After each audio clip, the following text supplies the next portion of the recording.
Well, I was the only person in my mythology class today. They got me a little nervous. Oh, just only one person in mythology? Yep, Mr. Ice Class. Yeah. Yeah, if it was one of my hours, I had about 4 people missing. All right, so this was the last slide from yesterday. So don't type this out. You guys already have this one. So what we were talking about yesterday, and again, when I say we, it's me, you trying to stay awake. I appreciate that. We were talking about kind of the geopolitical world situation in the Islamic world right around the 10th century. All right, so probably around the 10th century, 900s, we were talking about how the Abbasid Caliphate, we started to see them kind of lose a little bit of kind of control of certain regions. Although, and we see the emergence of kind of these localized dynasties that emerged that still recognize the Abbasid Caliphate as kind of the de facto leader of the Islamic world, but they were taking kind of more regional matters into their own kind of hands. So we talked about it kind of in the 10th century, the 900s, there was 2 dynasties that emerged. There were actually Shiite dynasties. The first one were the Fatimids, who basically took control of North Africa, mainly kind of like kind of headquarters out of Egypt, Cairo. They established the city of Cairo. And their name was taken from their connection to the Prophet Muhammad's youngest daughter, Fatima, who had married Ali and was the mother of Hussein, who had been martyred at Karbala. And then the Buyids, who essentially kind of in 945 came in, took over Baghdad, allowed the Abbasid Caliph to still kind of like remain in kind of de facto kind of power, but kind of relegated them to a little bit of like almost like a kind of figurehead.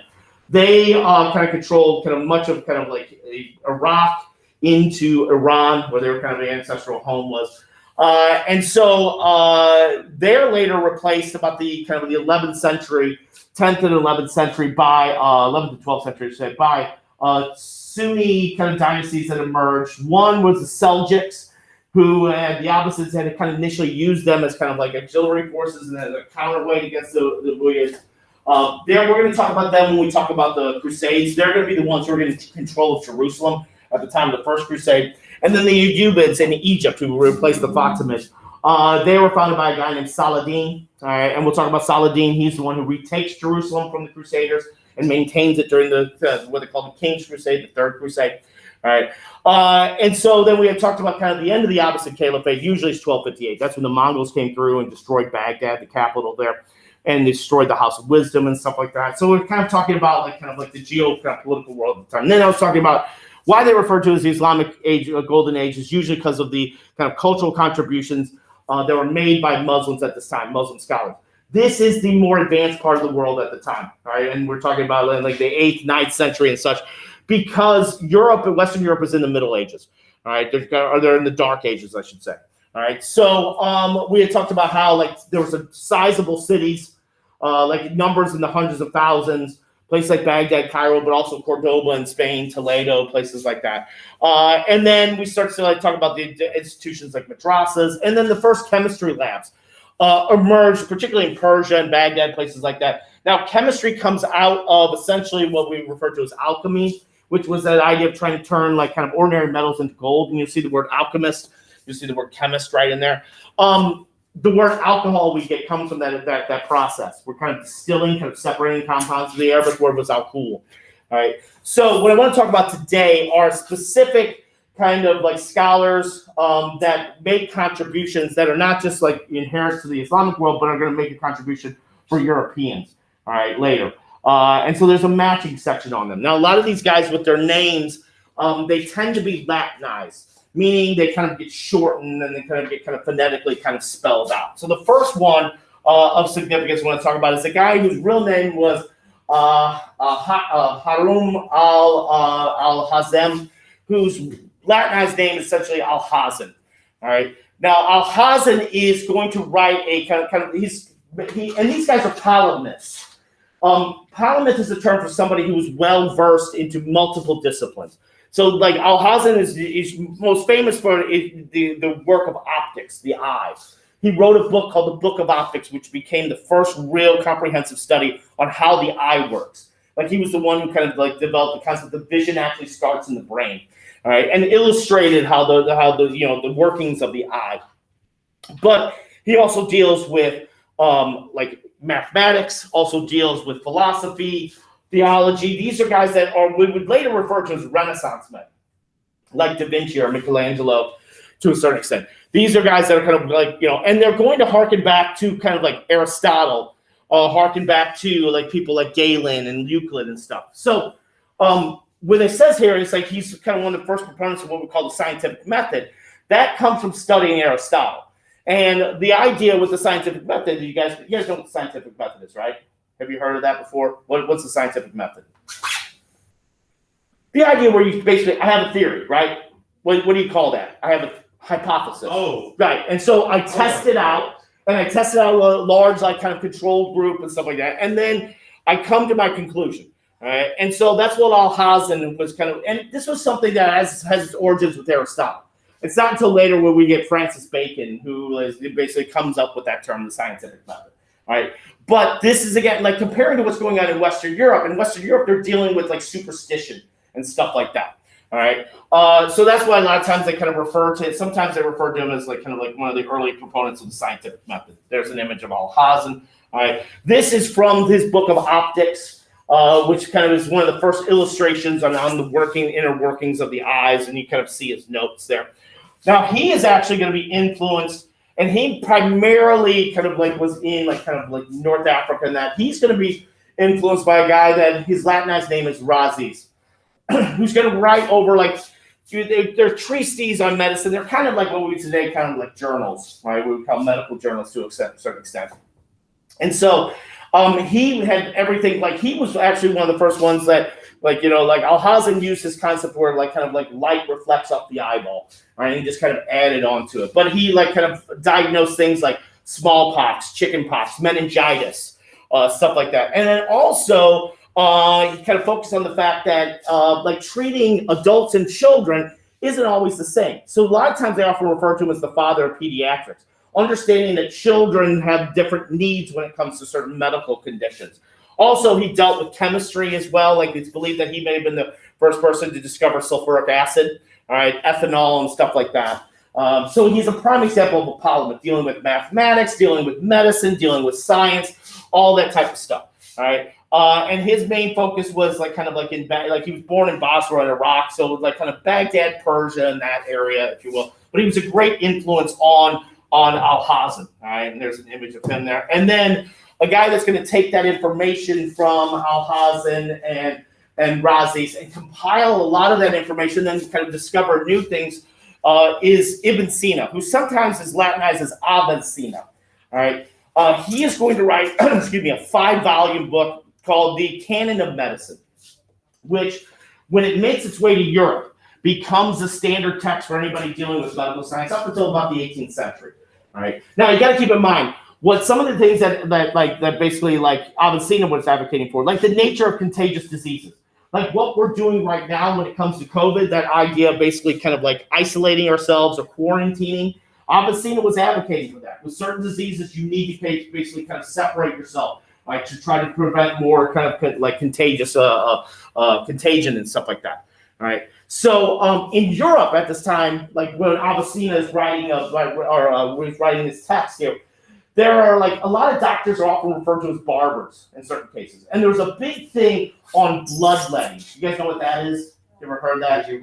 What's that? Like taking other people's blood. Yeah, like kind of cutting, basically. So there was this concept where people were sick because they had a kind of like too much of a particular bodily humor. That's fluids. So like blood, urine, like saliva, stuff like that. So a lot of things, like remedies were basically like cut that person, they have too much blood. Now, particularly when you get to something like the Black Death, like the bubonic plague, the problem is you have people that have like kind of some open wounds here that are essentially basically going to be more open to infection. All right. So you will find, and the plague had kind of came through places like the Middle East as well, but they were a little bit more advanced in their kind of handling of medical science, all right, than they were like kind of like in Western Europe here. So like, again, he also had a book called the Book of Healing, which talked about certain remedies and coming up with like kind of like treatments for certain things. And some of this stuff was like adding on to like from Rhazes and like Alhazen and stuff. All right. So here's a kind of a statue of Ibn Sina. Now, in mathematics, probably the most famous kind of Muslim mathematician lived kind of early on in the kind of the golden age is Al-Khwarizmi. All right. And so Al-Khwarizmi was studying, and we talked about in chapter 3, Guptas. I don't know if you guys remember. The Guptas are significant in the sense that in math, they came up with a symbol that represented nothing. All right, what number is that? 0, all right? The concept of 0 was kind of created by the Guptas, the Hindus in India there. The only other civilization that came up with a symbol that represented nothing were the Mayans in Mesoamerica. Eventually, this makes its way to the Middle East. All right, and Al-Khwarizmi writes about the mathematics that kind of had their origins in India now. As they make it way further west into Europe, in Europe they refer to them as Arabic numerals. So the numbers that we use today, 0 through 9, and the decimal system have their origins in India, but we got them through the connection with Muslim traders, with Arab traders and stuff. So that's how they refer to as Arabic numerals. So Al-Khwarizmi was studying a lot of mathematics that was coming from India and that. One of them was kind of bringing this concept of known and unknown quantities together. And some of this was kind of related to like Aristotelian, kind of like Aristotle and Pythagoras and stuff like that. All right. He names this algebra. All right. As it makes its way west, it becomes algebra. All right. So if you're not a fan of algebra, you may not be a fan of Al-Khwarizmi. However, if you are a fan of computers, there is a direct line between Al-Khwarizmi and your cell phone today. So what I want to do is I want to play this kind of short video from the BBC that talks about Al-Khwarizmi. And have you ever heard of something called an algorithm? Yes. Okay. The origins are associated with Al-Khwarizmi, and this will explain it. Now, I apologize. The lady who narrates this with a beautiful English accent pronounces Al-Khwarizmi's name more accurately than I do. All right. But it's a little extra in my opinion. But just like I apologize if I'm not stressing the name quite as well. We think of an algorithm as something new, but the term actually dates back about 900 years.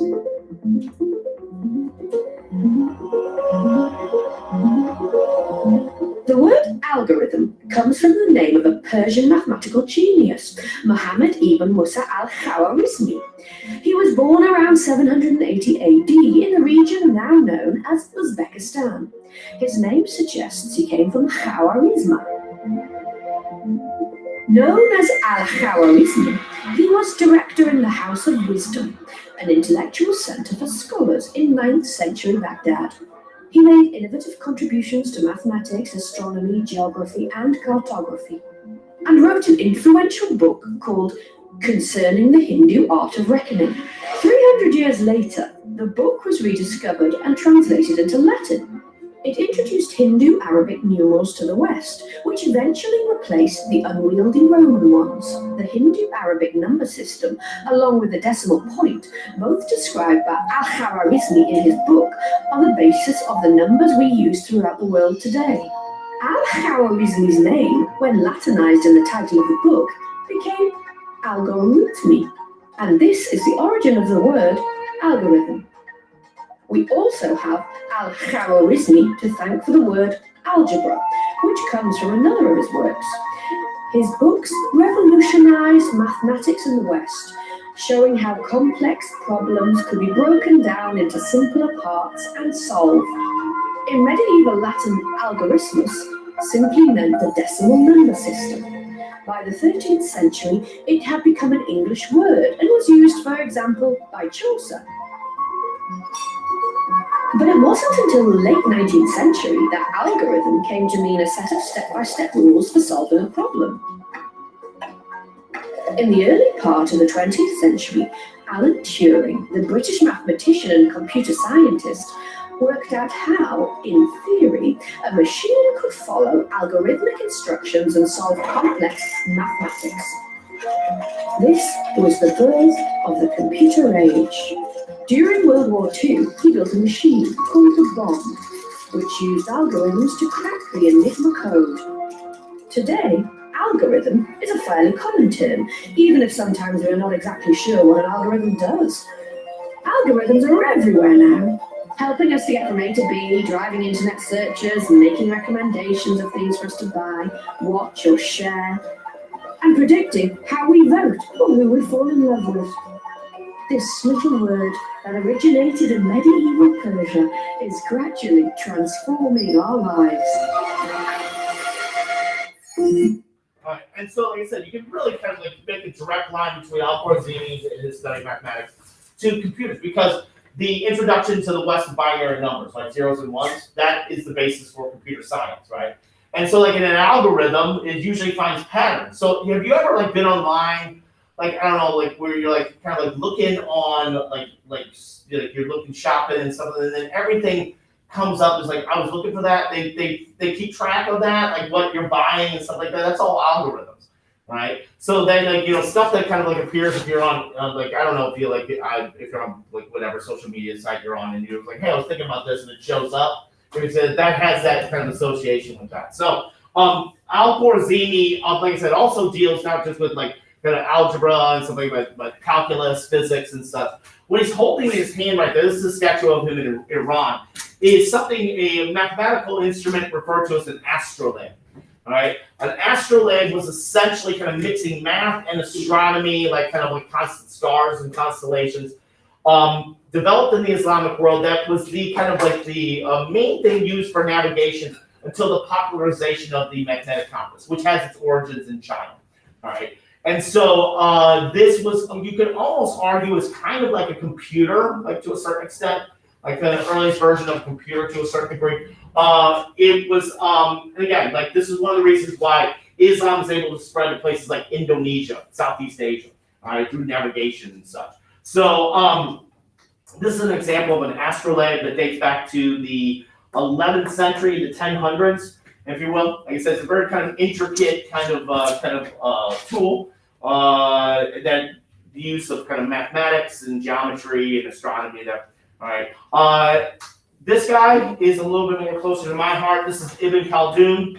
Now, Ibn Khaldun lived towards the tail end. This kind of maybe past what we classify maybe as the Islamic Golden Age into the 1300s here. He primarily lived in North Africa, and Khaldun was kind of like a sociologist to a certain extent, basically kind of like documenting events that occurred at the time.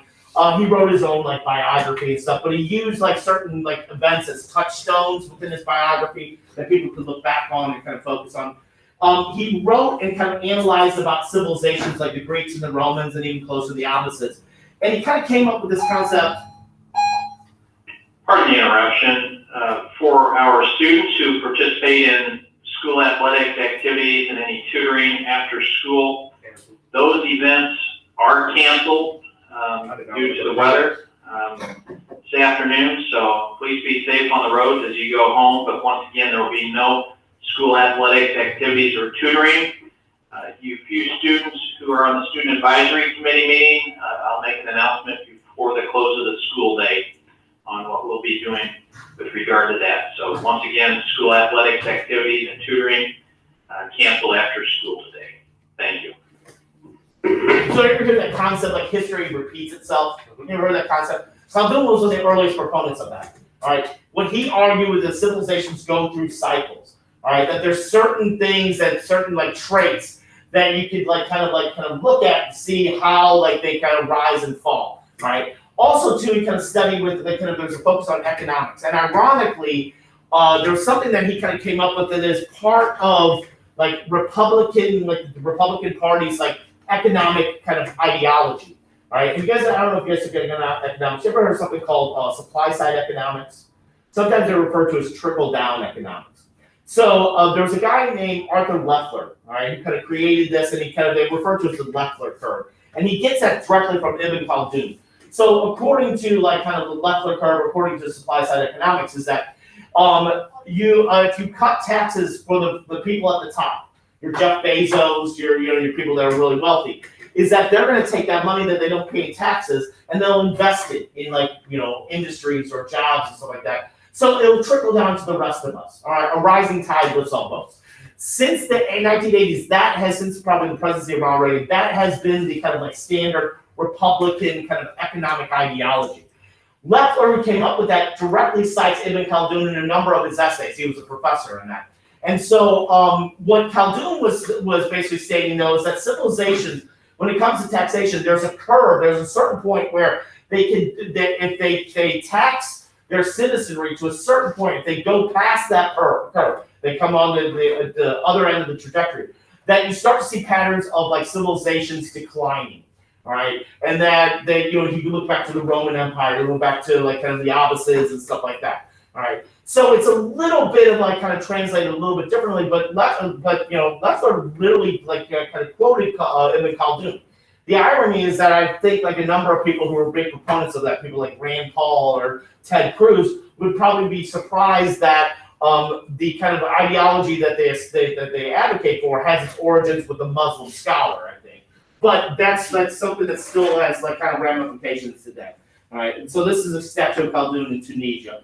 And then in literature here, there's a poet by the name of Omar Khayyam. Now Khayyam lives in the early part of the kind of the golden age in the 9th century, 10th century, 900s.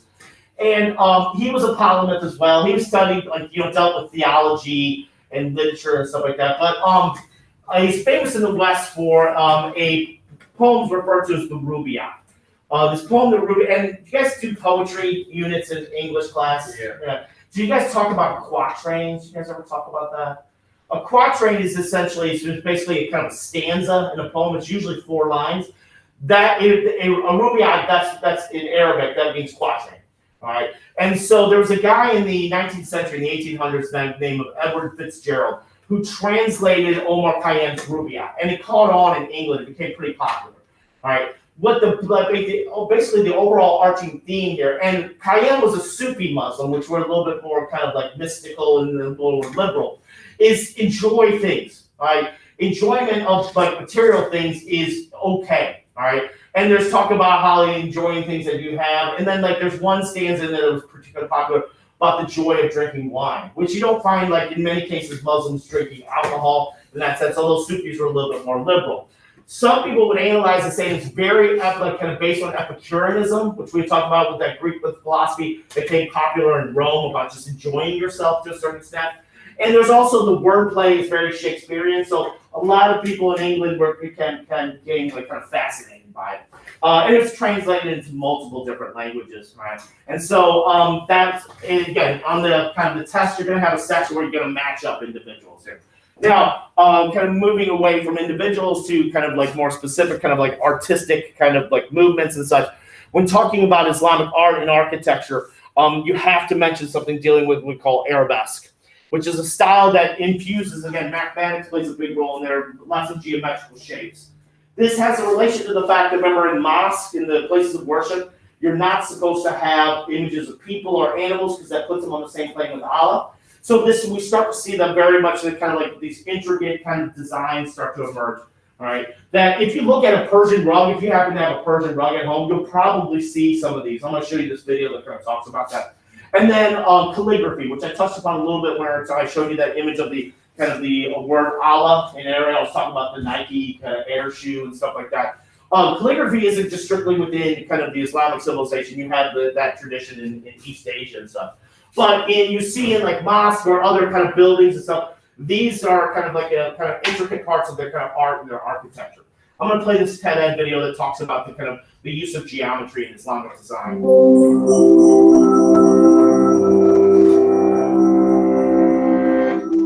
In Islamic culture, geometry is everywhere. You can find it in mosques, madrasas, palaces, and private homes. This tradition began in the 8th century CE, during the early history of Islam, when craftsmen took pre-existing motifs from Roman and Persian cultures and developed them into new forms of visual expression. This period of history was a golden age of Islamic culture, during which many achievements of previous civilizations were preserved and further developed, resulting in fundamental advancements in scientific study and mathematics. Accompanying this was an increasingly sophisticated use of abstraction and complex geometry in Islamic art, from intricate floral motifs adorning carpets and textiles to patterns of tilework that seemed to repeat infinitely, inspiring wonder and contemplation of eternal order. Despite the remarkable complexity of these designs, they can be created with just a compass to draw circles and a ruler to make lines within them. And from these simple tools emerges a kaleidoscopic multiplicity of patterns. So how does that work? Well, everything starts with a circle. The first major decision is, how will you divide it up? Most patterns split the circle into 4, 5, or 6 equal sections. and each division gives rise to distinctive Pardon the patterns. interruption. Just another reminder, in case you didn't hear the first announcement, all after-school activities are canceled. So that includes everything from sports, behind the wheel, tutoring, clubs, advisory committee, even our own detention. So everything's canceled. And then teachers, please check your email. There's some information with regard to the workday on your email. And we also have some information pertaining to tomorrow, some school activities for staff. So check your email, please. Once again, students, all after-school activities are canceled. 6 rays, or surrounded by 6 petals, belongs in the 6-fold category. One with 8 petals is part of the 4-fold category, and so on. There's another secret ingredient in these designs, an underlying grid. Invisible but essential to every pattern, the grid helps determine the scale of the composition before work begins, keeps the pattern accurate, and facilitates the invention of incredible new patterns. Let's look at an example of how these elements come together. We'll start with a circle within a square and divide it into 8 equal parts. We can then draw a pair of crisscrossing lines and overlay them with another 2. These lines are called construction lines, and by choosing a set of their segments, we'll form the basis of our repeating pattern. Many different designs are possible from the same construction lines, just by picking different segments. And the full pattern finally emerges when we create a grid with many repetitions of this one tile, in a process called tessellation. By choosing a different set of construction lines, we might have created this pattern, or this one. The possibilities are virtually endless. We can follow the same steps to create 6-fold patterns. By drawing construction lines over a circle divided into 6 parts and then tessellating it, we can make something like this. Here's another 6-fold pattern that has appeared across the centuries and all over the Islamic world, including Marrakesh, Agra, Konya, and the Alhambra. 4-fold patterns fit in a square grid, and 6-fold patterns in a hexagonal grid. 5-fold patterns, however, are more challenging to tessellate because pentagons don't neatly fill a surface. So instead of just creating a pattern in a pentagon, other shapes have to be added to make something that is repeatable, resulting in patterns that may seem confoundingly complex, but are still relatively simple to create. Also, tessellation is not constrained to simple geometric shapes, as M.C. Escher's work demonstrates. And while the Islamic geometric design tradition doesn't tend to employ elements like fish and faces, it does sometimes make use of multiple shapes to craft complex patterns. This more than 1,000-year-old tradition has wielded basic geometry to produce works that are intricate, decorative, and pleasing to the eye. And these craftsmen prove just how much is possible with some artistic intuition, creativity, dedication, and a great compass and ruler. Just made my hair hurt. Yeah, I know it's probably a little, but I find it fascinating though, because you can get kind of caught up in it. And so they mentioned, I don't know if we caught that, I may fast forward too much.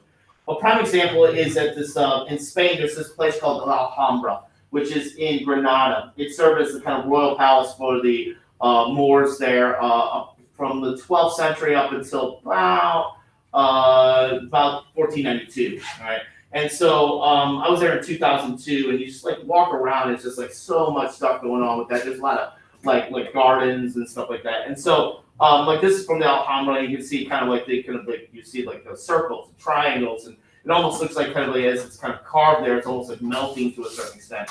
The intricacy is particularly amazing, and just the craftsmanship is just like it's mind blowing. And it wasn't just Muslim artisans; it was also Christian and Jewish artisans in there. And then this is an example of calligraphy. This is from a kind of a cover of a Quran. All right, you see like kind of like the kind of, and remember in Arabic it's read from right to left because it's a Semitic language. And this is from a ceiling in a kind of a palace there in one of the I think it's in Iraq there. And you see the mixing of the kind of the intricacy of the kind of designs along with calligraphy that is taken from the Quran from the surahs there. So like I said, if you ever look at one of your, if you have a Persian rug at home, you look at that, it's all very intertwined in with kind of Arabesque type of kind of like style there. And then what I want to do is I kind of finish up with some terms that I kind of left out when dealing with things like social structure or kind of like law and stuff like that. So I mentioned yesterday about how when the Turks kind of converted to Islam and kind of took a leadership role, you see the term sultan kind of brought into the lexicon. And sultan was somebody who was like a chieftain. Today, it usually refers to somebody who of like kind of noble descent, or kind of royalty, if you will. There's another term that's used particularly in the Persian Gulf there, that term sheikh. Like in the United Arab Emirates, usually led by sheikhs, like in Abu Dhabi or Dubai and places like that. A sheikh was kind of like a tribal leader. That's another term that's kind of thrown into the lexicon.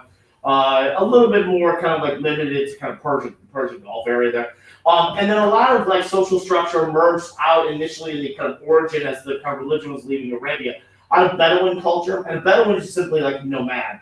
All right, somebody who kind of, and you would find a lot of these guys that were kind of Bedouins that usually associated with the domestication of the camel prior to the arrival of Islam and stuff like that. We still find Bedouin kind of culture in places like Arabia, North Africa, Iraq, in certain parts there. So that's another term that gets kind of like thrown interchangeably.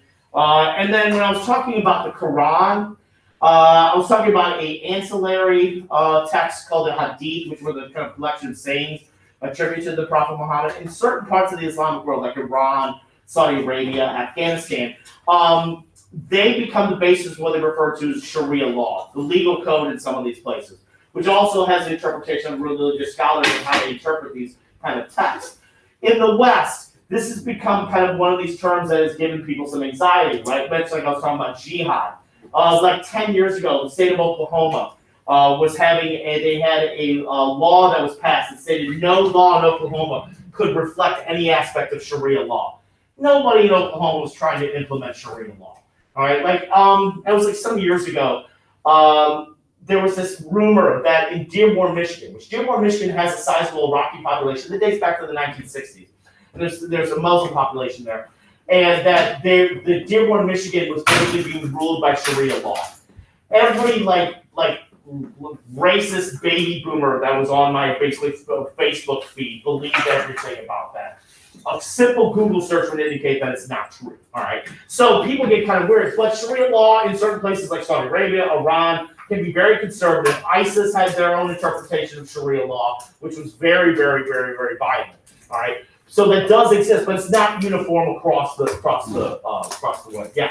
I was gonna say, isn't it like, don't they believe that like I don't know, like maybe super conservative Muslims, like don't they believe like if you don't come to their religion that they should. Oh yeah, there's this idea that you probably like the people that are like that's it. I mean, within every religion you have that. Yeah, there's some aspects of that. Kind of like if you gotta keep in mind, there's 1 billion Muslims in the world. If 1 billion Muslims thought like that, we wouldn't be around. So it's a very small percentage. But there are people in every religion that are very kind of like what we would call very zealous, like, right? And then in particular, a lot of people tend to focus on particularly like the role of women. Like I was saying, we were talking about that, it's like, and the outward appearance that women have in many cases. Like the Quran states that women are expected to dress modestly, right? So I added like kind of like terms here that you like people would kind of like talk about. Oh, sorry, I didn't mean to do that. Wrong computer. Is these kind of coverings that usually women are kind of like expected to wear in certain Muslim countries and even in the States, because again, it's kind of based on like what your interpretation of kind of like modesty is. So the hijab, which is simply just a head covering, right? You would say, like when I was in Morocco and Turkey, that's what I saw like most commonly, all right? And then you have the chador, which is a full body cover. Usually it's black. You'll see that really common in very conservative countries like Saudi Arabia and Iran. And then in 2001, when the Taliban were in power in Afghanistan, there was a big focus on something called the burqa, which is a full body covering where it just even like covers like your kind of basically there's like a little like kind of like screen there for the face. All right. So this again isn't uniform, much like how Sharia law isn't uniform like kind of across the board there. But in the West, people tend to focus on this again, like how women are kind of like relegated to a certain kind of like second class status to a certain extent. So this here, like on the hijab, simple one that this is a chador, women in Iran, and not all women are always wearing this in Iran. It's also like kind of up to your kind of like, personal preference there. In Afghanistan, though, the Taliban were real rigid and made women wear burqas. All right. So again, you rarely see this outside of places like Afghanistan, and so again, I kind of threw that in there. Drivers, please be extra safe today. Seniors, you are dismissed. Later. All right. Did you guys get that back home? Yep. Okay. All right. I'll see you guys. You guys be careful driving out there. Those guys.